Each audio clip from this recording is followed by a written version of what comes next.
to hear this 100 times in your life. It's location, location, location. So the first thing you need to do is figure out where you want to buy your home. Right. You can do everything right, but if you don't find a house in a good location that's a hot market, it doesn't do you any good. Okay, got it. So for example, here in Los Angeles, so there's two different things, the house itself and where it's at. you're starting off with the location. It doesn't matter if you have the most beautiful house in town, if there's no one to buy it, it just doesn't make a difference, right? So if I fall in love with a lovely cottage, stucco, adobe something in downtown Baghdad, I may love the home, but I shouldn't purchase it. Probably just one little thing wrong with that purchase. The location, location, location. Yes. So got it. So you need to find a house in a good area. Here in LA, it would be a lot of hot areas. As a matter of fact, all of Los Angeles is very hot at the moment. Right. But the West Side, places like Eagle Rock, they're all hot. It doesn't really matter where you're buying today. Right.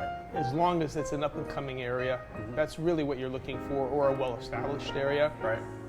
So after you get your house, you still have to figure out what you want to do to it. Usually when you're flipping a home, you're going to look for something that you can do something called value added. Right. And that's when you're going to put something into the home that's going to make it more valuable, whether it's an addition, whether it's just changing out the kitchens and the bathrooms. Right. So you should know those things before you buy the house. So how do I decide which additions I want? Does it depend on, again, the location, location, location, what I should do to the house? What I'll usually do is I'll advise people on what the back end is going to be.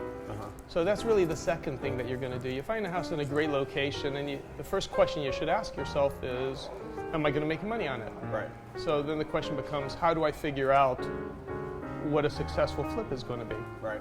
So does it depend where the house is? Again, the location, location, location. Does that tell you what you want to do to the house? Well, overall, you have to have a plan when you're starting off. For example, you've picked your home, you've got the perfect location, and now you're going to be deciding what to do with the home. Right. What area are you in? Are you in the Hollywood Hills? Do you have a lot of young singles? Are you in a family neighborhood? Got it. So if you're in a family neighborhood, you're going to build the house or change the house if that's part of your flipping plan. Got it. You're going to make it so that you have comfortable living areas. If you have young kids, you may want to have a great room in the back of the house, Right. living room or den towards the front of the house. So when they're on their Xbox and you have your friends over, you're not getting the noise coming across. So then the keyword is no longer location, location, location. It's quiet, quiet, quiet. So when you have a lot of kids, walls. even bars on those walls, depending on your kids. Earplugs. Okay. Yeah. So that would be like and that would be for families. So that would be like, is that like the West Side, for instance? On the West Side, there you're going to focus on the backyards, living spaces, play areas. You go into the Hollywood Hills, you have a home that's going to be used by an entertainer, for example. And a single person. It's open floor plan.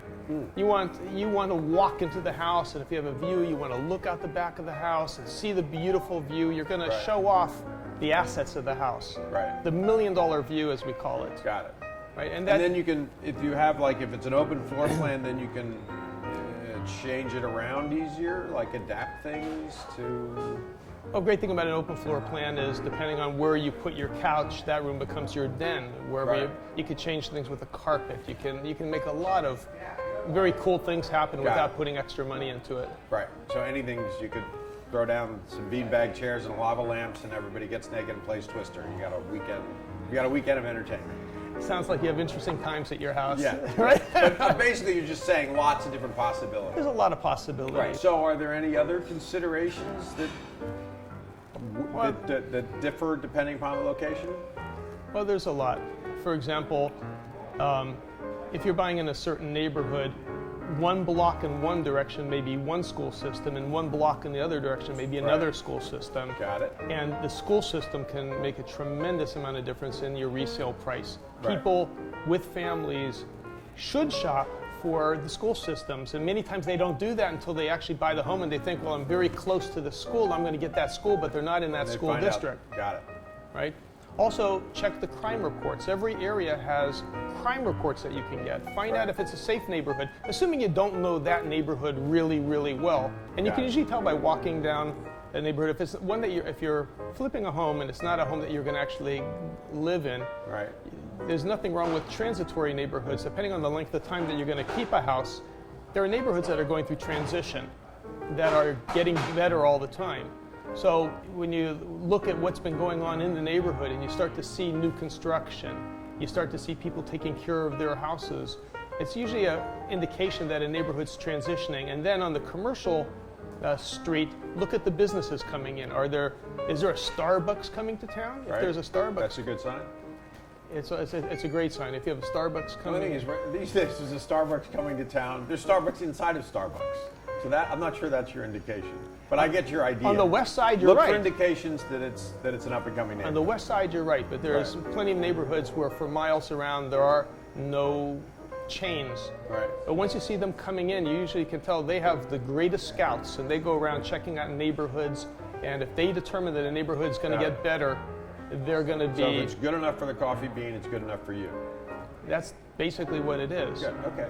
So that's your first step. Find where you want to look for your home, and it's going to help you out if you can identify 3 or 4 neighborhoods that you're interested in that you think will be either up and comers, or if you're on the west side and you think, wow, Brentwood's just incredible. Well, you're right. It's always been incredible. It probably will always be incredible.